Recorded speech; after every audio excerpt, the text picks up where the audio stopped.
How are y'all doing, my friends? Welcome to the show right here on Shaw TV, episode number 420. Sorry, episode 111. Got my heads a little mixed up there. My name is Matt Carter. Another excellent episode for y'all. A musical guest right in behind me, Mr. Chase Spencer, who's a songwriter and multi-instrumentalist from Port Alberni. We're going to hear some of his songs, learn about his new album and upcoming gigs later on this hour. All right, now also on the show, Brian. He's going to meet two actors from the short film Mining Moon. It's a science fiction piece that has won a crazy amount of awards, has been screened in festivals all across the globe, and many on the credits list are actually right here from Nanaimo and Central Vancouver Island. In fact, a lot of the production work was done here in Nanaimo as well. Reprising his role as a guest on the previous episode of the show is Leon Potter. He'll be joined by Julie Townsend. Now, arguably our most high energy and one of our most entertaining guests is back, Mr. Peter Bowen. He's a 5-minute gourmet. He's not only sharing a new recipe with us, but he's going to talk about some new products as well as info on a pop-up bistro. I am trying to convince Peter Bowen to plant some herbs behind Shaw here and put some walking trails in there, but apparently Bowen Park is already taken, so let's get him to do something else. The Investors Group Walk for Alzheimer's in Nanaimo is coming up on May 1st. This is a fundraiser to support care for those with Alzheimer's and related dementias. This is actually one of more than 20 walks across BC, and each walk is held in honor of a community member. So we're going to learn about Nanaimo Honouree Dale Horn, who even while she lived with Alzheimer's was known for living with grace and did great work helping people in the community. Dale's son John, who also continued on the legacy of helping people in the community, he's there to talk about his mother. He'll be joined by Jane Hope, the Support and Education Coordinator for Alzheimer's BC, North and Central Vancouver Island. Now, what the heck are we doing in the environment to harm the bee and hornet populations? Ironically, you might think someone involved with pest control might be on board with trying to get rid of those pesky stingers, but Nicole Bordnick with Champion Pest Control is here to chat with Joanne about the value of bees, hornets, and wasps to the environment. In another word, I'm also very happy to meet someone who knows the value of getting a good buzz on in the afternoon.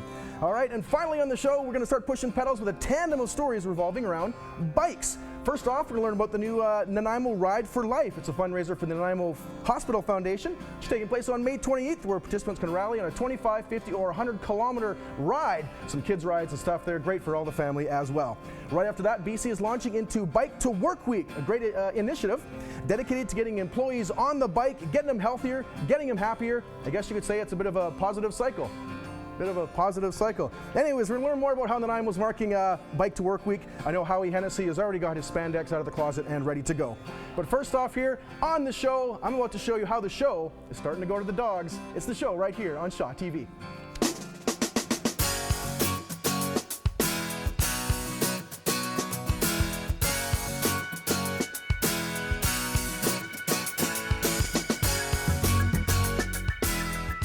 All right, I'm here right now with a good friend of the show, and I'm telling you, we're going to talk about, you think usually it's the dog days of summer. Here it's the dog days of spring. Hot.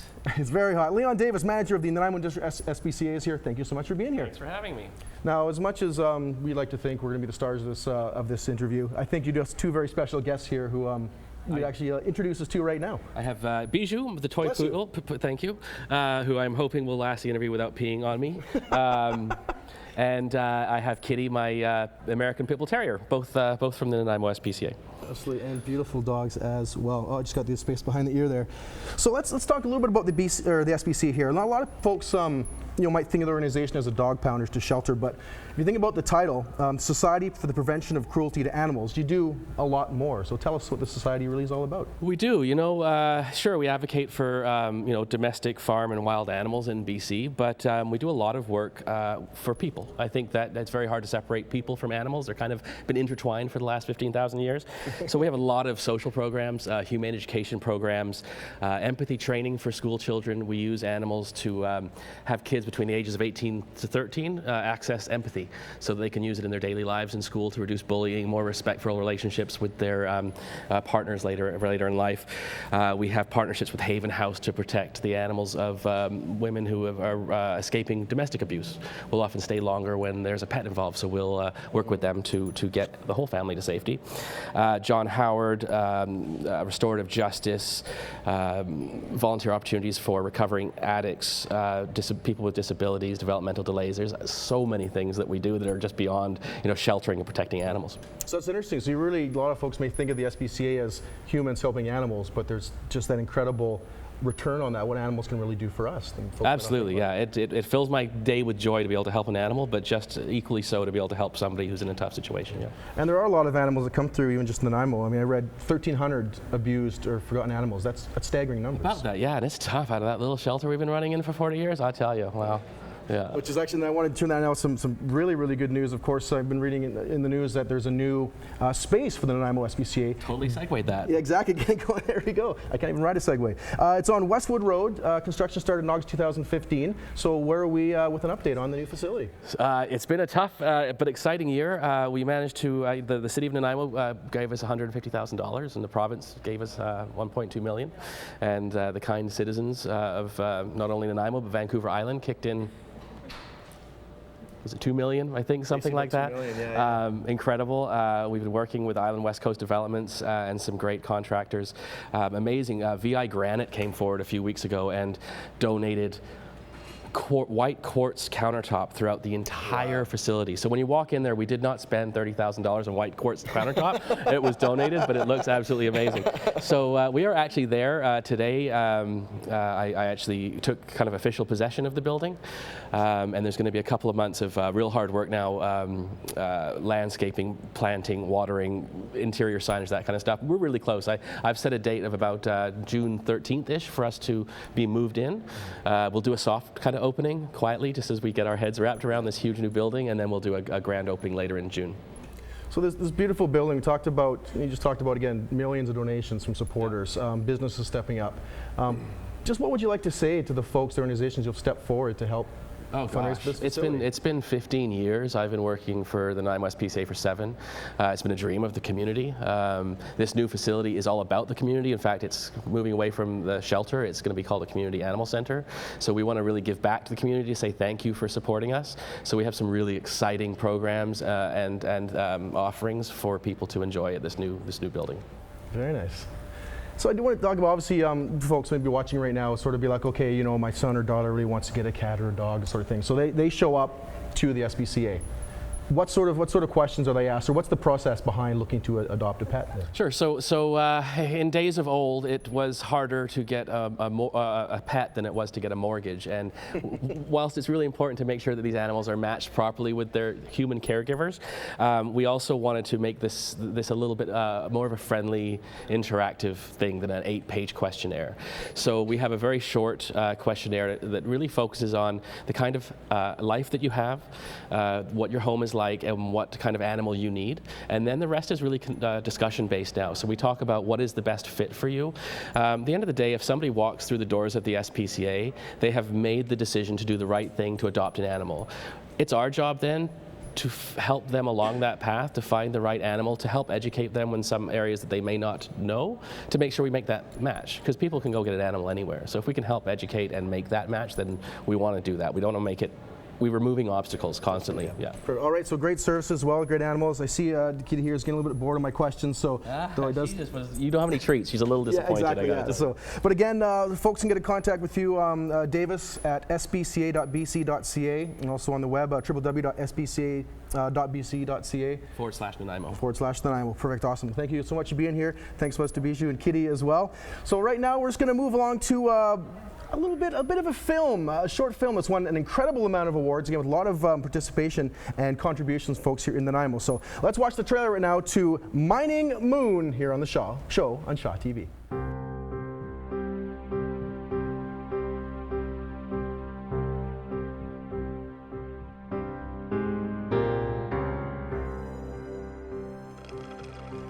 Someone get Fingies a comb. I'll call you when you're needed, rabbit. A vote on slavery? Why fix what isn't broken? Agent Akawi, your report on arms sales to the renegade leadership is past due.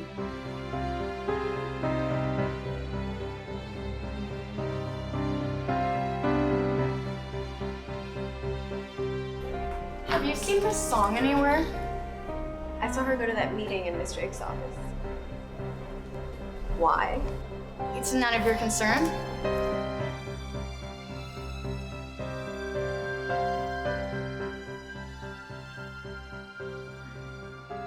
You may have recognized some of the spots on that clip.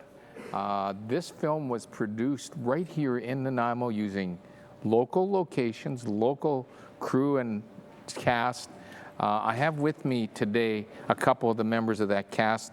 I think on the first shot, we had a very made up, very different looking Leon Potter, who is with me today. Leon starred as Mr. Ick, referred to as Master by a number of the slave girls, and our heroine in the show who was infiltrating the system. We have Julie Townsend, also known as Agent Akawi. Yep. I got a chance to look at that whole film, and it's really only a short film, but Leon, can you tell us a little bit what the response has been? This is it's been out for about a year now, but what's been the response here worldwide?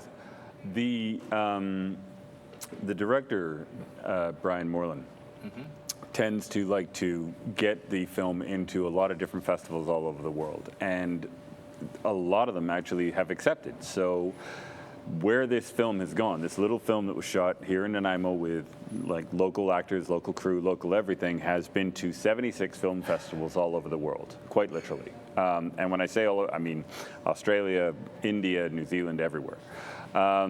It has actually aired on television in Australia and the US, and has also been the recipient of over about 48 awards, all told.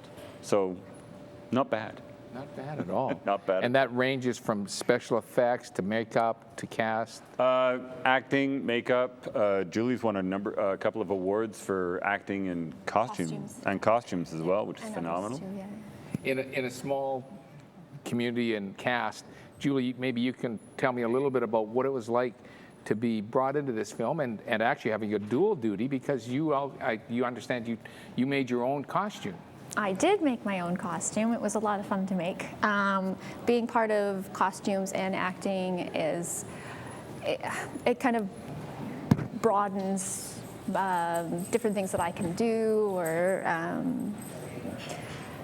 the other people I can work with. It's a lot of fun to do with and work with everybody. I don't know, it's like a little bit of everything.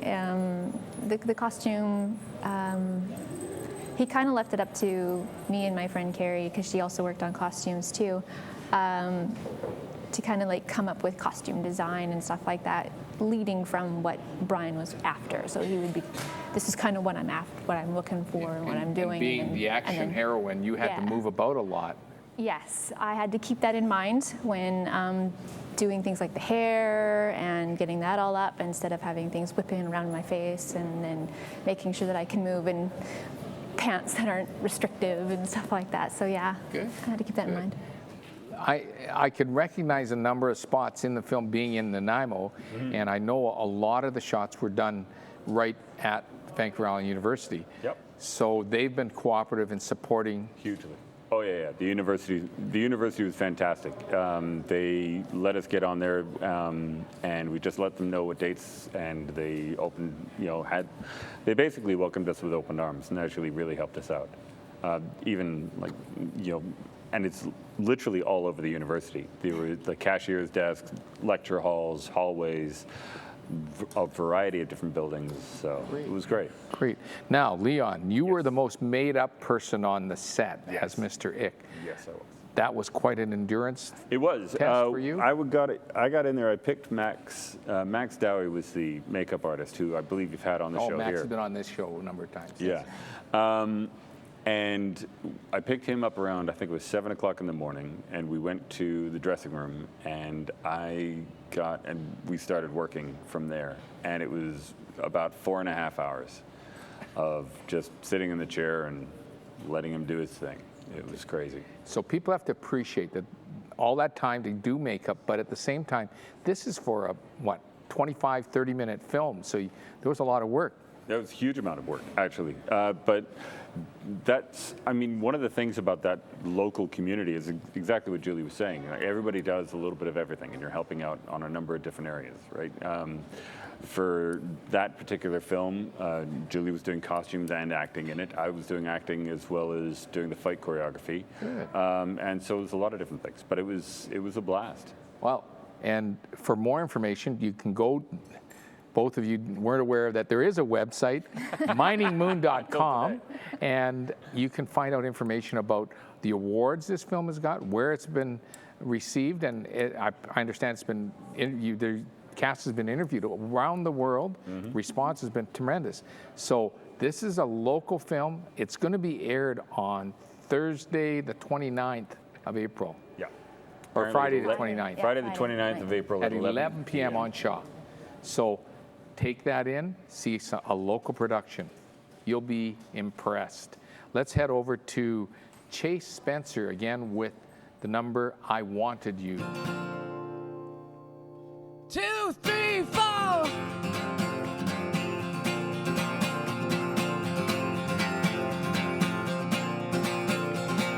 I found that I had gone ahead. Something I needed to clear my head. I saw a glance of peace of mind. Something I still need you to find. Oh, I wanted you. Oh, I wanted you. Oh, I wanted you. Yeah. Oh, I wanted you.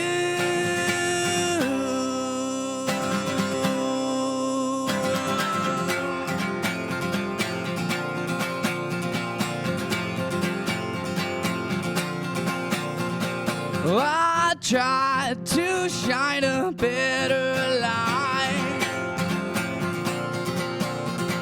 Something I tried to go do right. I needed something to pacify. Something I wanted you to find. Oh, I wanted you. Oh, I wanted you. Oh, I wanted you. Yeah. Oh, I wanted you.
Our thanks to Chase Spencer for that wonderful, lively tune.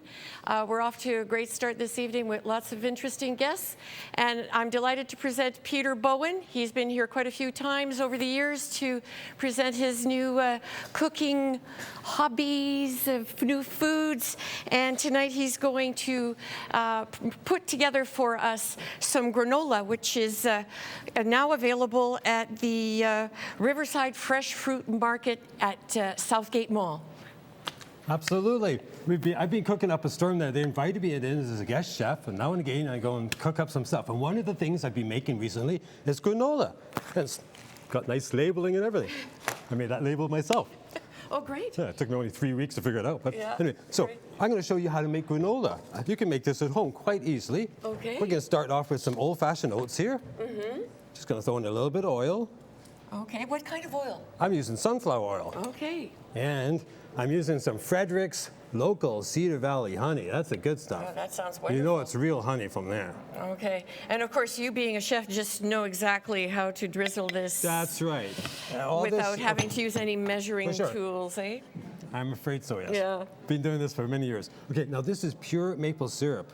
Now we're going to put quite a bit of this in because that really gives us super flavor. You know what we're not putting in here? Okay. White sugar. Oh, well, because I don't like it. Yeah. Doesn't have any flavor. Yeah. And a little bit of cinnamon. Mm-hmm. And just a tiniest pinch of salt. It's like you put salt in a cake. Okay. Not even that much. Not even that much. That much. There you go. Just a pinch. It smells just like great. Salt in a cake. And now we're going to mix that up. Mm-hmm. And then thinking about putting some nuts in. Now, we have some pecans here. They're raw pecans. Okay. Let's put some of those in. So there's no need to grind them first. You throw them in as they are. Some people like to chop them up first. Mm-hmm. I like throwing them in whole because I just like eating them that way, and it so makes it's it more easier. Of a crunchy granola that way, eh? Mm-hmm. Yeah, and then we're going to throw in some whole cashews and some almonds too. Okay, so some great protein here and some great good oils. And that's it. Okay. We're going to cook it up, and then we're going to add the fruit afterwards. But all you have to do now is just mix this up. Give it a good mix, because you want to really get that cinnamon and the salt and everything super well in there. Right. And then once you've got it mixed up, all you got to do is put it in a pan like this. And you bake it. And you bake it. Okay. But the key to baking it is to bake it at 250 degrees for about 2 hours. And so every nice 15, slow, 20 low minutes, heat, yeah. you're going to turn it over, a nice slow heat. Otherwise, it's going to brown around the edges too much. So it takes 2 hours to do it. And we're going to pop it in the oven here. But actually, you know, folks, we don't really have 2 hours. So after it comes out of the oven, boom, it looks like this. Okay. And then all we have to do is mix some fruit in. All right. And we have our choice here. We got some cranberries, throw a few of those in. We got some cherries. Okay. And some blueberries. All right. So these are all dried fruit. These are all dried fruit. Would we be able to add fresh fruit if we wanted to? No. Okay. Not at this stage. You can add the fresh fruit while you eat it. Okay. But this is for storage. Okay. This is you can store this for long time. All so right. if you add fresh fruit, you want to be able to do that. And then you mix it in, and we're finished. Okay. That is just as easy as granola is. There's nothing really to it, folks. Would you like to try some? Absolutely. Woo. This would be like not only good for yourself, but good as a gift as well, like to present to friends at Christmas, birthdays, Absolutely. etc. Yes. Because you can make a big batch of it up and give it away for Christmas, and makes a pretty darn cheap gift there. Okay, Here. all There you right. go, try that. Okay, for sure. That's The honey, cinnamon is maple really syrup.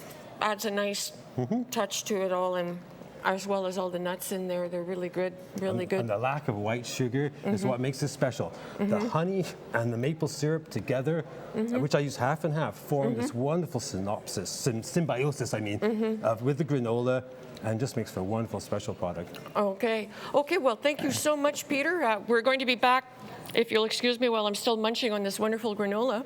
We're going to be back for a second demo, and we'll talk some more about some other products that Peter's been cooking up. Looking forward to it. There's probably not very many people around who haven't been touched by Alzheimer's or dementia. This particular situation for people in our community is probably growing not only in Nanaimo, but right across this nation, to the point where I think we're looking at a national strategy on this. I have with me today Jane Hope, who's the Education and Support Coordinator for the Mid and North Island, and I have John Horn, who is going to relate a bit of his story about his mother, who is the honoree for this year's Walk for Alzheimer's. Jane, can you tell us a little bit about the Walk for Alzheimer's? And I guess this is the first year we've changed the date in Nanaimo. Absolutely, Brian. The Investors Group Walk for Alzheimer's is now in line with all of the walks nationally, and it will be on May 1st, which is Sunday, May 1st. And which I have to say is great, considering it was always in January before, so the weather was a little bit iffy. So I'm looking forward to a great walk on Sunday, May 1st. It's also a wonderful way to support people who are impacted by dementia, whether they're caregivers or people living with dementia. It raises funds for programs and services, and also provides awareness as well. Good. So the funds are going to all of those kinds of programs that you, with the Alzheimer Society of BC, run right here on Mid-Island. Absolutely. Yep. Okay. John, we've had you on the show in various other capacities before, but you're here recognizing your mother, Dale Horn, who is the honoree for this year's Walk for Alzheimer's. Can you give us a little bit about the story of what your mother went through and your family? Because I think it's not just a situation for the particular person with Alzheimer's, it's the whole family. Yes, Brian, I would say that for my mother, the onset of Alzheimer's was quite slow. So she was pretty keenly aware of the impact it was having on her and the impact it was having on her family and how it was affecting her functioning. So when she got a chance to go to a support group with the Alzheimer Society, she was in a room with people who were experiencing that same thing. I think that made a big difference to her. She didn't have to try to keep up or to be embarrassed about forgetting things, and other people in the room were in that same boat. And similarly with my father, my brothers and sisters, it was really important for them to be able to connect with people who were supporting a loved one with dementia, because then again they could see that they weren't alone, that they were experiencing much the same things that we were and having the same struggles. And it was really important partly because they were able to see how this was going to progress and what they might be having to tackle in the future. And so that allowed them maybe to prepare a little bit, or allowed us to prepare a little bit as the disease progressed. And that was quite a big support. And so to have our mother be the honoree is a big tribute to her impact on the group, but also how they impacted our family. It was a tremendous amount of support for us from the Alzheimer Society. It was very important. I'm glad that this is sort of your way and her way, in absence of giving back to the community here. Jane, what kind of things go on right now and I know you run the support groups for caregivers and you run education, as well as you do some things for people with Alzheimer's right now, particularly early stage. These things wouldn't happen if we didn't get the funds raised and if people didn't go out. And I think it's a great, having been part of the Walk for Alzheimer's previously, it's a chance for people to sort of be around each other and support each other. Absolutely, Brian, that's so true. We do provide many, many different services, from support groups to education programs, both for people living with dementia and for caregivers and family members. And I think, as you said at the beginning of the story, there's very few people that haven't been touched in one way or another by Alzheimer's or dementia. Well, that's great. Here's the registration form. Register now. It says register today for the Walk for Alzheimer's. The website is walkforalzheimers.ca. You can support by either sponsoring someone or taking your own team onto the Walk for Alzheimer's throughout Vancouver Island. It's not just here in Nanaimo. There are walks in Port Alberni and Victoria and in Duncan. And Campbell River. And Campbell River. Great. Let's head over to Joanne. I think I've got Matt. Let's go on, Matt. Sorry. It's all good. I wish I was enjoying shoes out there eating some of that great granola maybe later on. But thank you very much, Brian. Thanks as well, Jane and John, for being here. And of course, imploring you out there in viewership land, take part in the Nanaimo Walk for Alzheimer's May 1st. Celebrate Dale. Celebrate those battling Alzheimer's and the important work that society does. You're watching the show on Shaw TV. We're halfway through the program now. Still have stuff on music, biking, food, and busy bees to come up. But first, because I'm the most awkward dancer in the world out there, I want to give a shout out to the Island Fantasy Ball. It's a ballroom dance competition coming May 7th, 8th to the Bevan Park Social Center in Nanaimo. Basically, is a wide range of categories of competitors ranging from juveniles to seniors, newcomers to championship level, different styles of music such as the Waltz Tango Foxtrot. Waltz Tango Foxtrot, not only can you go and watch, but hey, the Saturday evening event is actually a formal gala style complete with gourmet buffet dinner. So incredible stuff there. So do check that out, dance fans, whether you're new fans or old fans. The Island Fantasy Ball, it's the International Ballroom Dance Competition, taking place again May 7th to 8th at Bevan Park Social Center. For more information on the event and also information on tickets, you can check out the website there, which is islandfantasyball.com. And heck, I even definitely say you want to go out there and see those dancers who are much more nimble up on their feet than I am. So anyways, if you want more information on that, again, islandfantasyball.com. And right now I have a joke for you. What type of gun shoots 2 bullets of honey? It's a BB gun. All right, so let's talk bees right now. Let's throw over Voici Joanne. Hi, yes, this time I'm delighted to present as well Nicole Bortnick, who's with us tonight. She works with Watts Mowing and Landscaping, as well as Champion Pest Control. She's extremely knowledgeable about what's going on out there in the great outdoors. And what she wants to discuss with us tonight are the ways that climate change has affected the behaviors and biology of wasps, hornets, and bees. So take it away, Nicole. I know you can really share a lot of knowledge about this. Okay. I've been working landscaping for about 20 years, and some of the few things that I've significantly noticed in the changes is that bees, especially honeybees, have been going underground. There's been a lot of the environmental changes, a lot of the chemicals that people are using now. Although some of them are eco-friendly, they're doing more damage than they are doing good for the bees. And so there's been a lot of dramatic changes with that, as well as hornets have increased their toxicity levels. So people that use EpiPens need to make sure that sometimes they need to check them every season now to see, because of their increase in or intolerance.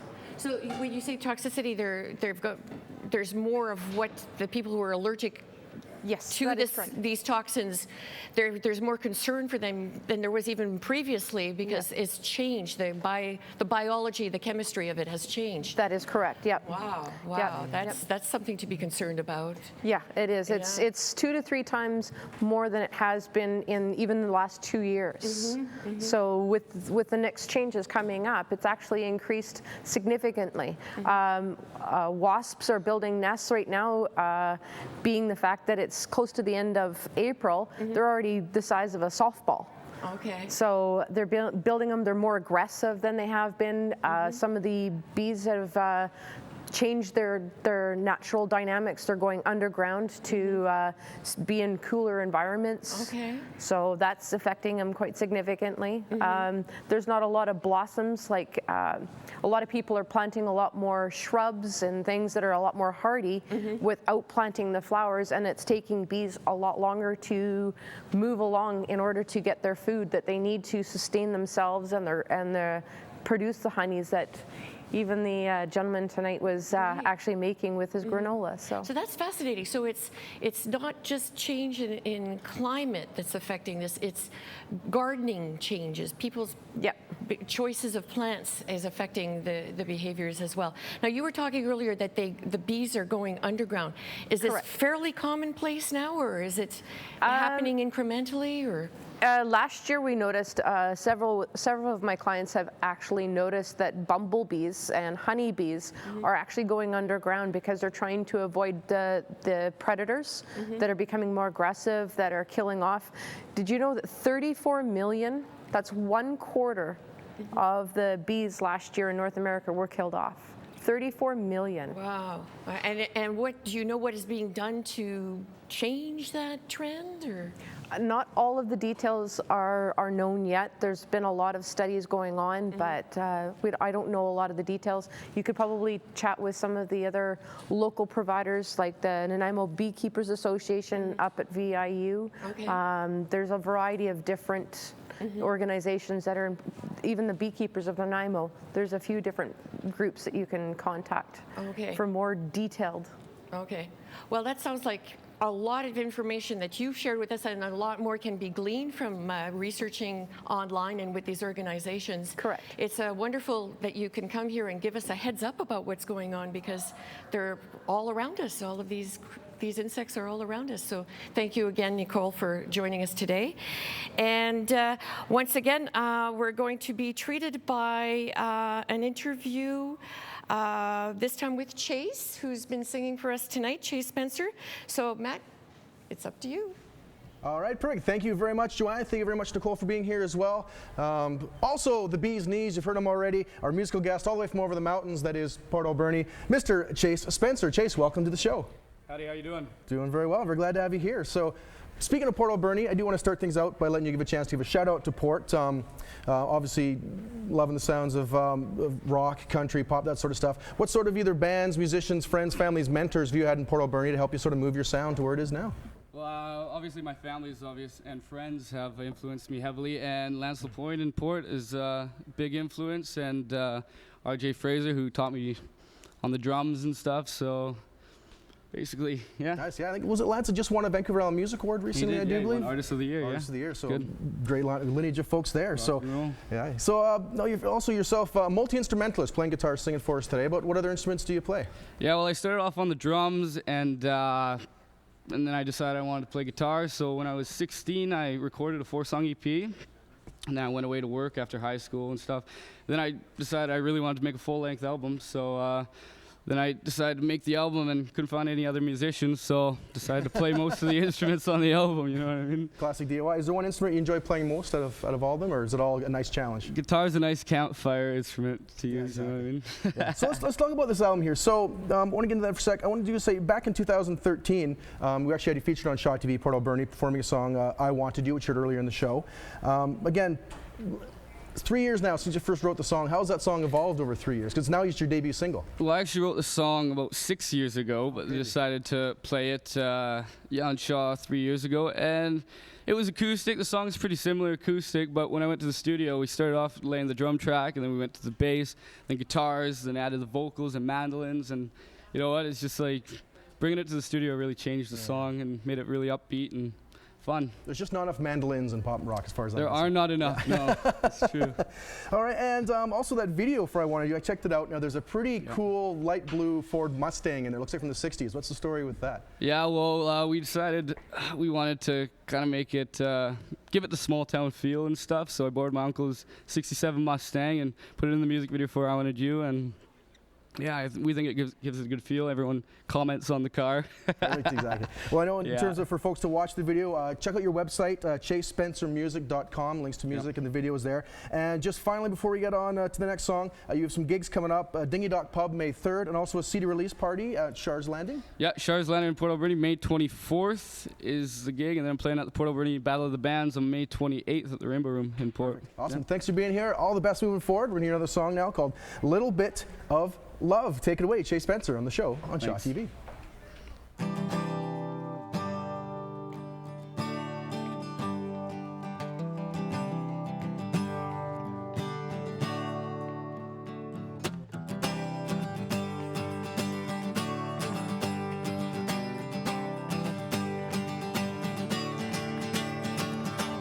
I'm riding in the front seat, away cruising down the track.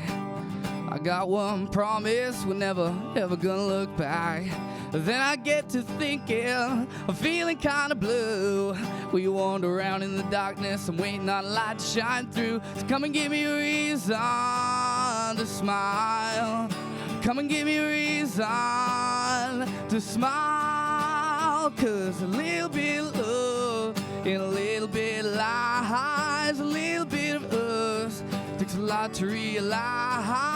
A little bit of you and a little bit of me, the two of us together make a lot. history.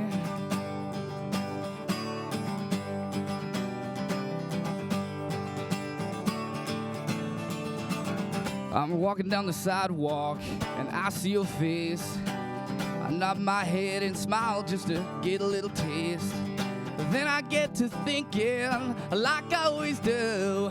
I wander around safe and sound. I'm waiting on you to come through. So come and give me a reason to smile. Come and give me a reason to smile. 'Cause a little bit of love and a little bit of lies, a little bit of us takes a lot to realize. A little bit of you and a little bit of me. The two of us together can make a lot of history. You can wear my shirt and you can be mine. 'Cause I wanna be with you, darling, all of the time. Yeah, yeah. A little bit of love, a little bit of lies, a little bit of us takes a lot to realize. A little bit of you and a little bit of me. The two of us together can make a lot. A little bit of love and a little bit of lies. A little bit of us takes a lot to realize. A little bit of you and a little bit of me. The two of us together make a lot of history.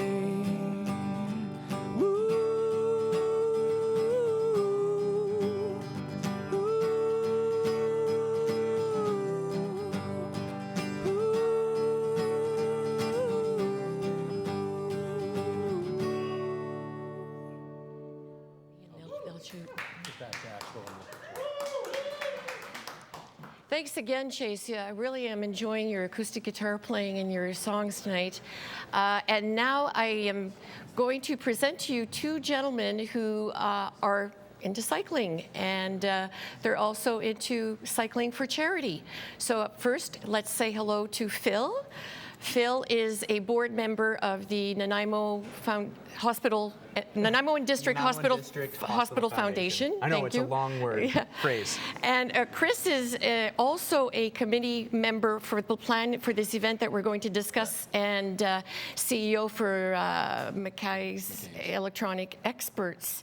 So tell me, what is your passion about cycling? First of all, a little bit about yourselves. How long have you folks been into cycling? A few years, I'd say. Let's say 5 years. First time I got into road biking, went out with a friend, had a bike from Canadian Tire, Blue Light Special. We did, I think, like 60, 70 kilometers. I killed myself on this bicycle. Finally moved up, got a new bike. And this is yours? This is my bike. Okay. This is my baby. Sometimes it spends the night in my bedroom with me. Okay. Girlfriend doesn't love it, but. And you as well have been cycling for a number of years. I've been cycling ever since I moved to Vancouver Island approximately 12 years ago. Okay. It's like, if you're not doing something outside here, I don't know if you should be living here or not. Oh, yes, exactly, right? Exactly. So what is the name of the event that you're going to be part of on May 28th? It's the Ride for Life. The Nanaimo and District Hospital Foundation has a series of fundraisers, the Golf for Life, the Run for Life, the Lotto for Life. So we just kind of thought maybe the Ride for Life would go along with it, and supports everything, the Nanaimo Hospital Foundation, which usually does a major project. This year it's for a new CT scanner for the hospital, so we're more than happy to help support it. Okay, and Phil, do you want to share with us what is the cool location that the Bike for Life? We're starting and finishing at the airport in Cassidy. Okay. So the 25, 50, and 100-kilometer ride. Okay. We're going to start and finish at the airport. The 100-kilometer was going to start at 8 a.m. The 50-kilometer is going to start at 9 a.m. and then the 25-kilometer will start at 10. Okay, so that sounds like a great opportunity, excuse me, for everybody to get together and help out and enjoy the fresh air at the lovely new airport. And as well, I see that you're going to have subsequently a barbecue, festivities, and a youth ride. Can you tell us a bit about the youth ride? Or? It's a full family event. You know, we wanted something for everybody, so there's a little 1 or 2K obstacle course for kids to come out that starts at 1 o'clock in the afternoon. Okay. So we wanted an opportunity for the entire family, not just the husbands or wives that are riding in the actual rides, but events that are going to be going on at the airport. There's going to be food, there's going to be games, there's going to be stuff for everybody to do. Okay, well, let's hope that the weather cooperates for you folks, because this is your inaugural event, eh? The first year, presentation of this event. Yep. Rain won't kill you, though. No, that's true. That's true. And I mean, we're used to liquid sunshine here on the West Coast, We are. right? We as love well. it here. Yeah. That's right. So, do you want to tell me, like, is there like where a group of people could register for this, or is it individual registration? You can register yourself as an individual, or you can register a team at rideforlifenanaimo.ca. All right. Fundraising, the cost to register is based on the distance that you ride. Okay. But all of the proceeds are going to the hospital foundation to help fundraise for the CT scanner. Okay. Well, thank you so much, Phil and Chris, for coming in and telling us about this really exciting event. Again, it's on May 28th, at Nanaimo Airport. Correct. And all the information is on rideforlifenanaimo.ca. Correct. Thank you. Thank you very much. Okay, so next on the presentation is Brian is returning to talk to us again about biking. This time it's folks from Bike to Work Week. Have you ever wondered how you can get fit and do something positive for the environment? How about biking to work? I have with me the co-chairs of Nanaimo's Bike to Work Week Committee, Margot Croft on my immediate right and Deb Beck next to Margot, talking about what's coming up in May. And Margot, can you tell us a little bit about what the event this year is going to focus on? Absolutely. This year, the event, which is happening from May 30th to June 5th, is going to focus on fun because, of course, happiness happens on a bike. So to get the week rolling, we're going to have a kickoff event earlier in May on May 6th, where we're inviting folks to come on out and come for a community ride and have a little lunch with us. And that's going to be 12:30 to 1:30 at Code Brew on the corner of Dufferin and Boundary. And then throughout the actual week, we're going to be having celebration stations where people can stop, have a snack, meet fellow cyclists, and of course, the fabulous wrap-up barbecue on Friday, June 3rd, where all the cyclists can come and celebrate cycling to work, cycling to other places. Great. Thank you, Margot. I'm going to move down here to Deb. Deb's holding this poster that's just great. But again, that week is May 30th to June 5th, and there's a number of things happening. Deb, can you highlight a few of those? Sure. Like Margot was saying, we have our celebration stations, and this is on the poster and on our website. So these are the different spots that you want to hit. And every time you hit a celebration station, you get your name in for a draw for many prizes throughout the week, and as well as our grand prizes. You could win a bike, which we have donated by a couple of our bike stores. We have lots of assistance from our bike stores helping with fixing your bikes, tune-ups, little information on the bikes. We have lots of community events or community groups that are involved in this event.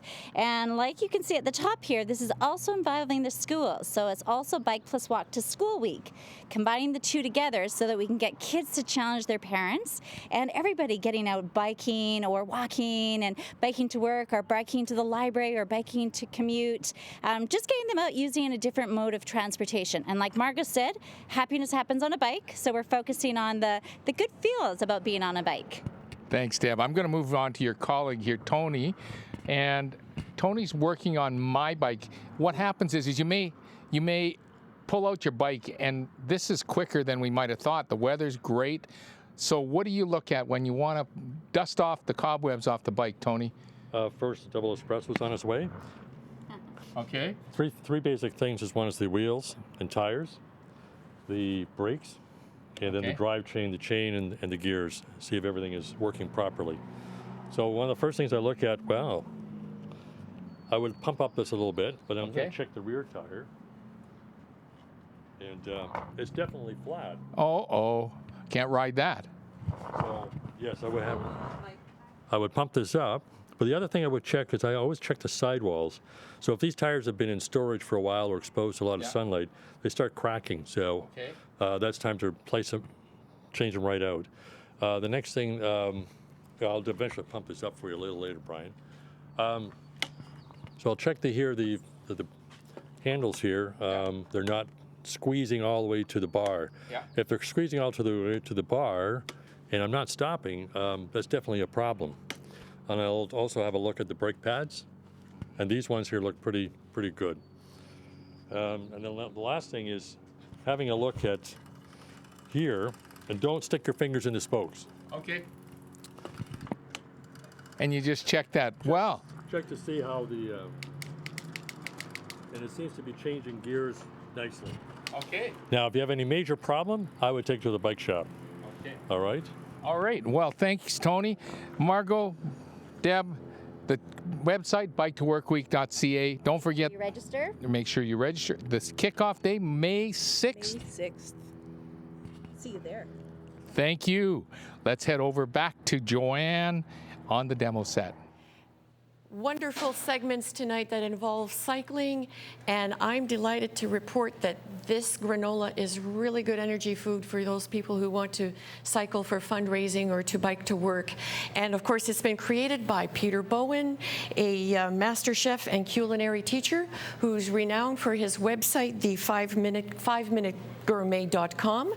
And this granola is available at the Riverside Fresh Food Market, which is situated at Southgate Mall. Am I correct? That's right. Okay. And that's the only place you can get it. Okay, so it's available now, and there's no sugar in there except for maple syrup. That's right. Only maple syrup and local honey. And local honey, so you can't get much healthier than that. I want to talk about something new and different now. Okay. I've come up with this wonderful habanero salt. These habaneros were grown right here on Vancouver Island. Last year was a very good year for peppers. Okay. And I'm going to cut up some cucumber here. And you know what? I think we should get Matt to come over here and try it out. Okay, because if it's going to be hot and spicy, it's definitely more suitable, I think, to Matt's palate, right? Love spicy foods. Love spicy foods. All right, Matt. I left my cell phone cover here, though. I think that's I think it's mine there. I think. I don't know. Oh, sorry. That's, oh, no, that's mine for sure. Oh, that's yours. Oh, yeah. All right. All right. Okay. You can put on as much as you would like. Really? Here, we got the habanero salt. It's pretty darn spicy. Right. Just like one slice here? Sure. All right. All right. Put on as much as you think you can handle. Can you handle the heat? We'll find out pretty soon, folks. All right, so that's a pretty solid covering there. So that's pretty good. Even the spit I spilled, I'll... Come on. A little bit more? Okay. A little bit more. Always trust the chef. Always trust the chef. All right, here we go. All right, ladies and gentlemen, habanero salt.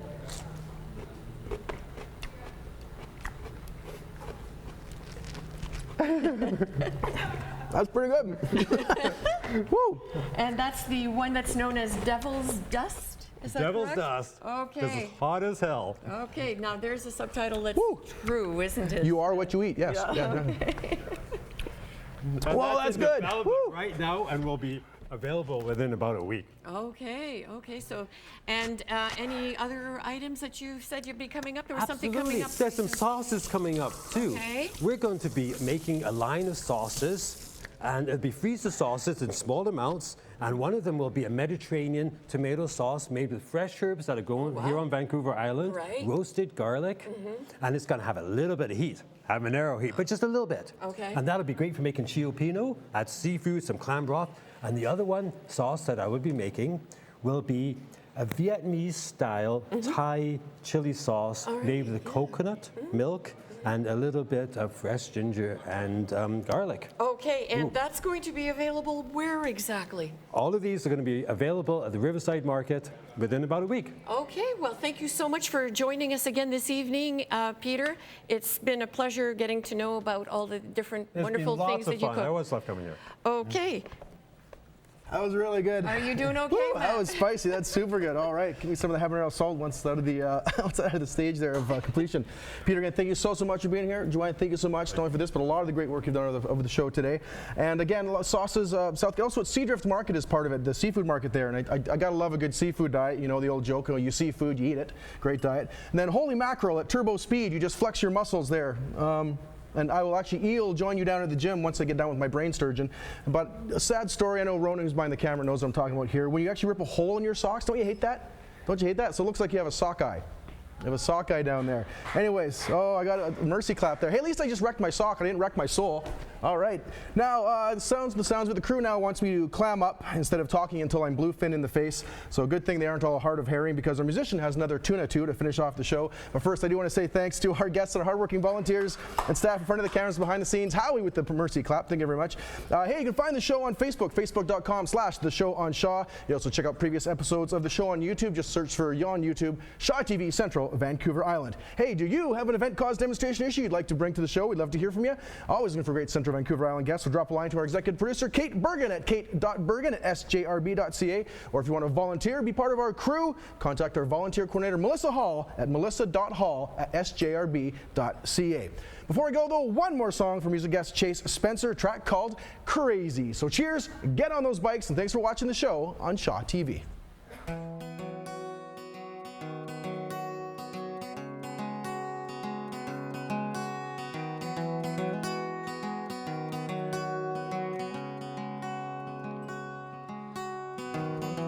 It could have been a stormy day, just another way to show that life gets better.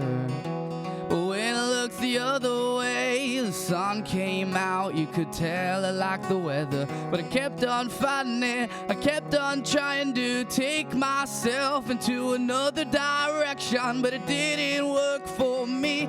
Can't you see that I am happy as I've ever been? Because baby, keep on driving me crazy. You keep on chasing the clouds away in every single crazy way. Oh, baby, you should know that you're my only lady. I think about you every single night and day. So stay a while, because I only want to see you smile.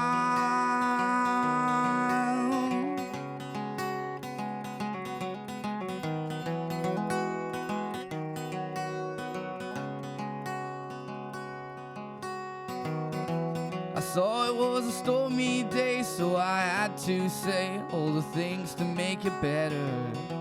But when I saw you look away, I wrote these things in a poem or a letter. But I kept on fighting it, I kept on trying to make you see all the things you are to me, and it's working good so far. So baby, won't you just drive my car? Because baby, you keep on driving me crazy. You keep on chasing the clouds away in every single crazy way. Oh, baby, you should know that you're my only lady. I think about you every single night and day. So stay a while, because I only want to see you smile.